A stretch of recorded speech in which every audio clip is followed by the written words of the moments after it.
What if the Earth is not just a lifeless rock drifting through space, but a living, breathing entity? What if the storms, the quakes, the floods are not random chaos, but messages, warnings, echoes of something far greater than we understand? Throughout history, civilizations have watched in awe as nature unleashed its fury. To some, these disasters were mere destruction, merciless and indiscriminate. But to the ancients, they were signs, omens, the voice of the divine speaking in fire and flood, in wind and wave. But we, in our modern arrogance, have forgotten how to listen. Today we call these events natural disasters, as if nature is broken, as if these forces are mere accidents. But deep within the wisdom of forgotten civilizations, a different truth is whispered. A truth that tells us that destruction is not separate from creation, that chaos is not separate from order, and that nature is not separate from us.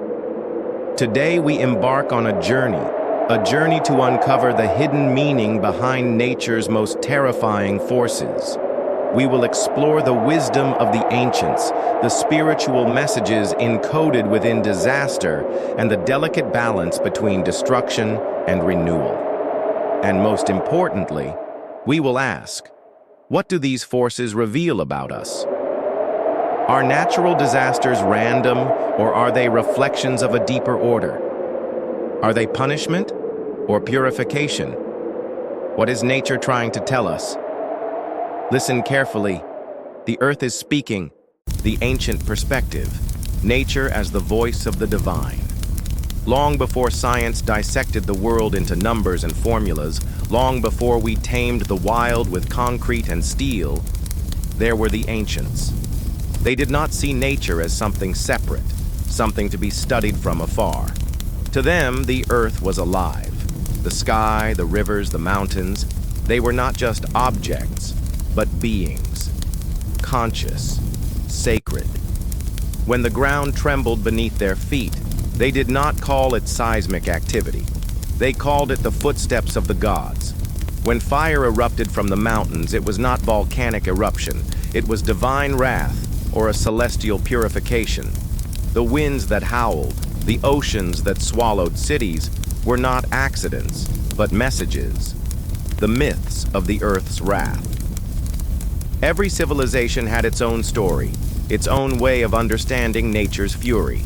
The Greeks told of Poseidon, god of the sea, whose trident could stir the waters into raging storms. The Hindus spoke of Shiva, the destroyer, who dances the Tandava, the cosmic dance of destruction and renewal. The Norse feared Jormungandr, the world serpent, whose movement would one day shake the earth and bring Ragnarok.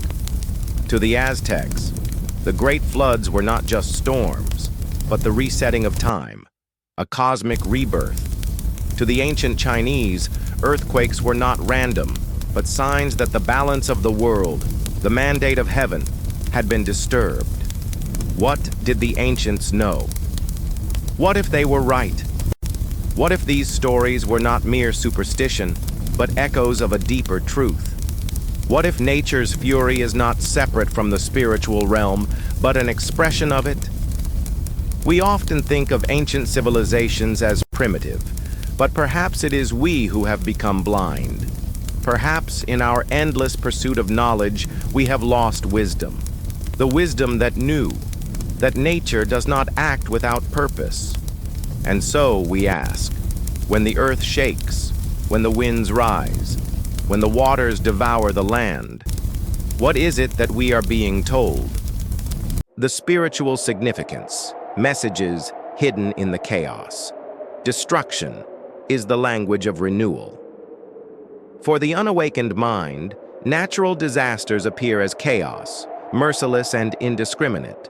But for those who have learned to see, these forces reveal something far greater, an intelligence at work, a cosmic rhythm beyond human understanding. The fire that burns, the fire that purifies. Consider fire. To the unaware, it is a force of devastation, a raging inferno reducing everything to ash. But in the cycles of nature, fire is also renewal. It clears the dead wood, fertilizes the earth, and allows for rebirth. The forests know this. Some seeds can only sprout after being touched by flame. And so we must ask, when fire engulfs a city, when the flames consume what once stood firm, is it only destruction? Or is it a purging of the old, making way for something new? The waters that take, the waters that cleanse. Floods drown the land, sweeping away homes and lives in their wake. To the mind trapped in fear, water is a destroyer. But in the sacred traditions, water has always been the symbol of cleansing, of rebirth. The great flood of the Bible, the Sumerian epic of Gilgamesh, the purifying waters of the Ganges, these stories do not speak of random destruction, but of divine cleansing, of a world being washed anew. So when the waters rise, when the rivers overflow their banks, and the sea reclaims the shore, is it only destruction, or is it a baptism, a resetting of the balance? The wind that destroys, the wind that awakens. The hurricane does not whisper, it roars. It tears through the land with relentless force, uprooting trees, collapsing buildings, scattering lives like dust. To the untrained eye, it is violence, pure and unrestrained.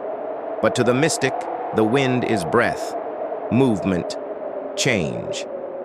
Ancient cultures saw the wind as the carrier of spirit, the voice of the gods, the breath of life itself. And so, when the winds rage and all seems to fall into disorder, could it be that something greater is at work? Could the storm be a force of awakening, forcing us to rebuild, to start anew, to see what we had long ignored? When the earth speaks, will we listen? Earthquakes, fires, floods, storms, are they merely accidents of a mechanical world? Or are they forces that speak, forces that cleanse, forces that reset the balance when humanity has strayed too far? Could it be that these disasters reflect not just the chaos of nature, but the chaos within us? That they are not separate from our consciousness, but intertwined with it? Perhaps these forces are not here to destroy us, but to remind us, to awaken us, to return us to the rhythm we have forgotten. The balance of nature, destruction and creation as one. In the cycle of existence, there is no true destruction, only transformation. We fear the storm, yet without the rain, the land would wither. We curse the fire, yet without its heat, there would be no warmth, no light. We tremble at the trembling earth, yet without its shifts, the mountains would never rise, the land would never renew. Nature does not create without first unmaking. This is the balance, the sacred law written into the very fabric of existence. All things must be broken before they can be reborn. The dance of the cosmos, death and rebirth. Look to the stars. Even in the vastness of the cosmos, destruction is part of creation. A supernova, the violent death of a star, is not an end, it is a beginning. The very atoms within our bodies, the iron in our blood, the oxygen we breathe, all were forged in the heart of dying stars. What the unseeing mind calls destruction, the awakened mind calls renewal. When an old order collapses, a new one emerges. When a forest burns, new life takes root in the ashes. When civilizations fall, new cultures rise from their ruins. And so it is with the earth, and so it is with us. As above, so below. The inner and outer world. The great sages knew that the forces of nature are not separate from us. The world outside is a mirror to the world within. When the earth trembles, it is not only the land that shifts, but the consciousness of humanity. When the winds rage, they stir not only the seas, but the very spirit of those who walk upon the land. Have you ever felt it? The way turmoil in the world reflects turmoil within? How the storms of life seem to rise in moments of great change, just as the hurricanes of the earth do? This is no coincidence. The earth speaks in the same language as the soul. When balance is lost, whether in the heart of man or in the heart of the world, nature intervenes. It does not ask for permission. It restores the order that we have forgotten. Harmony with the unseen forces. We have been taught to fear these forces, to see them as enemies, but the mystic does not resist the storm. The sage does not curse the fire. They learn its rhythm. They align themselves with the greater flow, understanding that to resist nature is to resist life itself. And so, when the earth shakes, when the waters rise, when the winds howl, the question is not, how do we stop it? The question is, how do we move with it? How do we listen, learn, and align ourselves with the forces that shape existence? The forces of nature are not here to destroy us. They are here to remind us, to teach us, to awaken us to the truth that we have long forgotten. The personal connection, reflections of the inner world. What if the storms we see outside are mirrors of the storms within? It is no secret that the ancient sages spoke of a profound connection between the inner world and the outer world. They understood that the earth does not suffer alone, that when humanity is out of balance, nature reflects that imbalance. The great disasters of the world are not separate from the consciousness of those who walk upon it. The echo of human consciousness in nature. Throughout history, great disasters have often coincided with great societal turmoil. Cities that rose in corruption fell to earthquakes. Empires that drowned in greed were swallowed by the sea. Lands that burned with war found themselves consumed by fire. Coincidence or consequence? The earth is alive, and like all living things, it responds to energy, to vibration, to the frequencies of thought, emotion, and intention. When the collective consciousness is chaotic, when fear, hatred, and destruction rule the hearts of men, does the earth not respond in kind?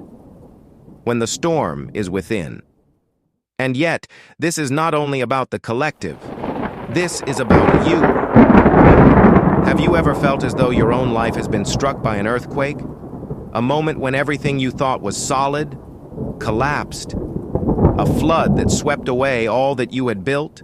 A fire that burned away the life you once knew. These disasters are not only external. They happen within us. The loss of a loved one, the end of a relationship, the crumbling of an old identity. We experience our own personal storms, our own inner earthquakes, and just like in nature, they are terrifying. But they are also necessary. Soft, rhythmic drumming, like a heartbeat returning to balance. The gift of destruction. For how many times have you emerged from your own destruction, stronger? How many times has the flood of sorrow washed you clean? How many times has the fire of suffering burned away what no longer served you, leaving behind something purer, something true? We fear these moments just as we fear the storms of the earth. But in that fear, we forget the great secret. Destruction is not the end. It is the beginning. And so, the next time your world shakes, the next time the winds howl through your life, ask yourself not, why is this happening to me? But instead, what is being made new? Because the storm does not come to destroy you. It comes to awaken you, the path forward, living in harmony with nature. We have wandered far from the wisdom of the ancients. We have built towers of steel and glass, believing we could separate ourselves from the forces that shaped us. We have silenced the voices of the wind, the fire, the water, and the earth, pretending that we are their masters. But nature does not beg to be heard. When we forget, it reminds us. The question is, will we listen before it is too late? Restoring the sacred connection. The great traditions of old did not seek to conquer nature.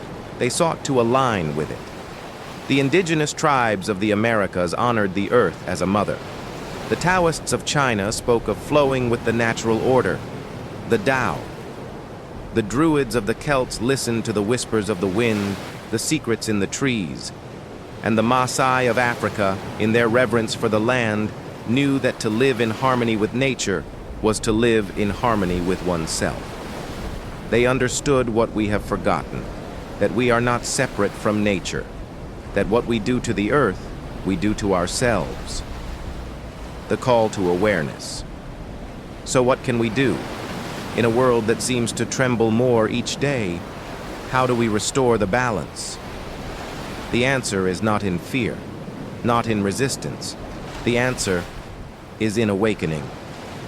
Awakening to the reality that we are part of this great cycle, not above it. Awakening to the truth that when we poison the earth, we poison our bodies.